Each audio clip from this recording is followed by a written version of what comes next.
जदयू के खिलाफ जो उम्मीदवार उतारे थे वो भाजपा के कहने पर ही उतारे थे। भाजपा पीछे थी चिराग पासवान की, इस पूरी राजनीति के पीछे भाजपा थी। मतलब भाजपा कुलघाती है, भीतर घाती है। उसने अपने ही गठबंधन के सहयोगी के खिलाफ चिराग पासवान से उम्मीदवार उतारे। चिराग पासवान का भाजपा से गठबंधन रहा, साठगांठ बना। वो एनडीए का पार्ट नहीं होंगे। जब सांसद लोग विद्रोह किए तो इसका ठिकरा विधानसभा को लेकर करके भाजपा पर फोड़ा जा रहा है। ये कहीं से उचित नहीं है और जो आरोप चिराग लगा रहे हैं उसमें कोई दम नहीं है। अरे आप तो निकले थे जेडीयू को समाप्त करने के लिए, मालूम चला आप खुद ही समाप्त हो चुके हैं। खैर, आपका दोहरा राजनीतिक चरित्र बिहार की जनता अच्छे से समझ चुकी है और कभी भी आपको कोई भी राजनीतिक आशीर्वाद नहीं मिलेगा।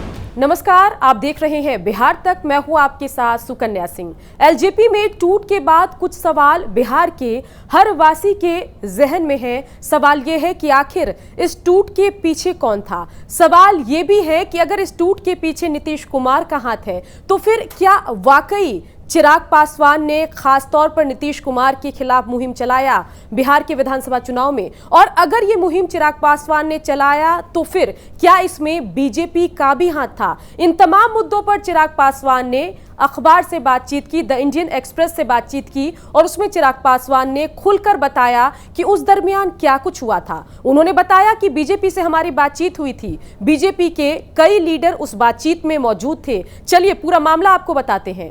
चिराग ने द इंडियन एक्सप्रेस के साथ बातचीत में कहा है कि बीजेपी के राष्ट्रीय अध्यक्ष जेपी नड्डा, महासचिव बीएल संतोष और गृह मंत्री अमित शाह उस बैठक में मौजूद थे, जहां पर चिराग ने कहा कि 15 सीटों पर एलजेपी चुनाव लड़ने को तैयार नहीं है। और इसके बाद ये अंदाजा लगाया जाने लगा कि क्या बीजेपी ने चिराग पासवान को, एलजेपी को 15 सीटें बिहार के विधानसभा में ऑफर की थी, जिसे चिराग ने नहीं माना और ऐलान किया कि मैं तो 135 सीटों पर चुनाव लड़ूंगा। जो बात हम पहले दिन से कहते आ रहे हैं वो आखिरकार चिराग पासवान जी ने सबके सामने अब रख दी और ये साफ हो गया कि विधानसभा चुनाव में चिराग पासवान जी ने भाजपा उम्मीदवारों के पक्ष में जदयू के खिलाफ जो उम्मीदवार उतारे थे वो भाजपा के कहने पर ही उतारे थे। भाजपा पीछे थी चिराग पासवान की, इस पूरी राजनीति के पीछे भाजपा थी। मतलब भाजपा कुलघाती है, भीतर घाती है। उसने अपने ही गठबंधन के सहयोगी के खिलाफ चिराग पासवान से उम्मीदवार उतारे। चिराग पासवान का भाजपा से गठबंधन रहा, साठगांठ बना रहा। विधानसभा चुनाव में तो भारतीय जनता पार्टी ने कहा कि बिहार के अंदर में एनडीए गठबंधन है, जो लोग हमारे साथ रह करके चुनाव लड़ सकते हैं वो एनडीए के घटक होंगे और जो अलग होंगे वो एनडीए का पार्ट नहीं होंगे।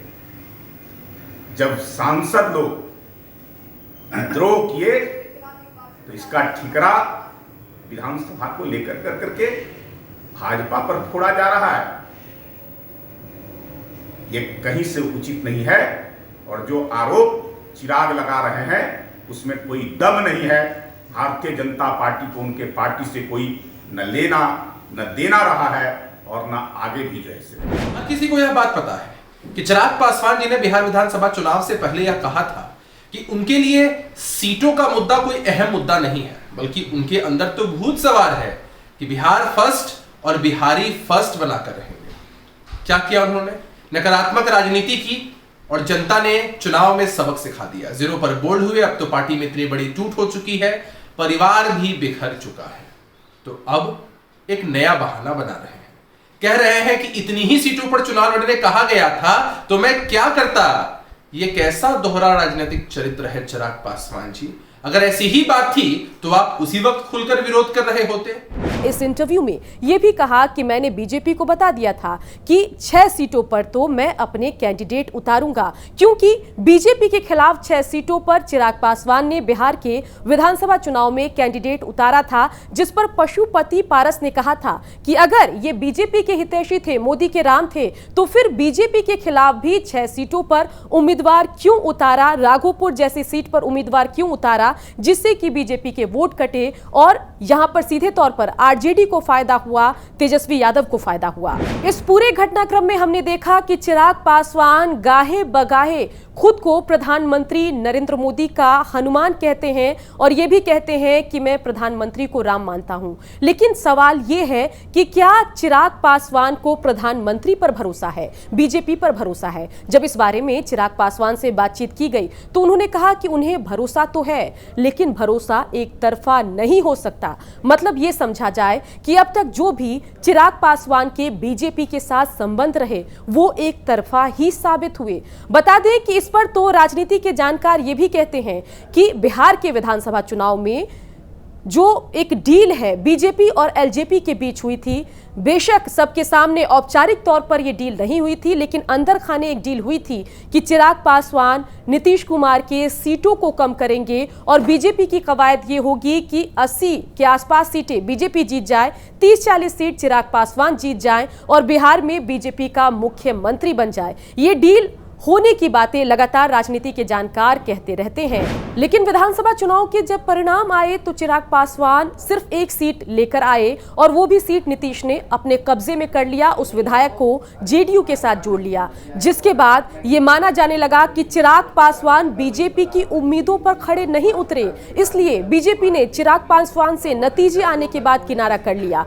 अब धीरे धीरे हर एक इंटरव्यू के बाद चिराग पासवान और बीजेपी के संबंधों पर खुलासा हो रहा है। देखना होगा कि अब तो चिराग पासवान ने यह मान लिया है कि ये जो भरोसा था वो एक तरफा था, लेकिन चिराग कब मानेंगे कि उनको धोखा मिला है और सिर्फ इस रिश्ते में चिराग पासवान थे, बीजेपी ने उनके उम्मीदों पर खरा उतरने का काम नहीं किया। इसी तरीके से हर खबर पर हमारी नजरें टिकी है। बिहार की खबरों के लिए आप देखिए बिहार तक।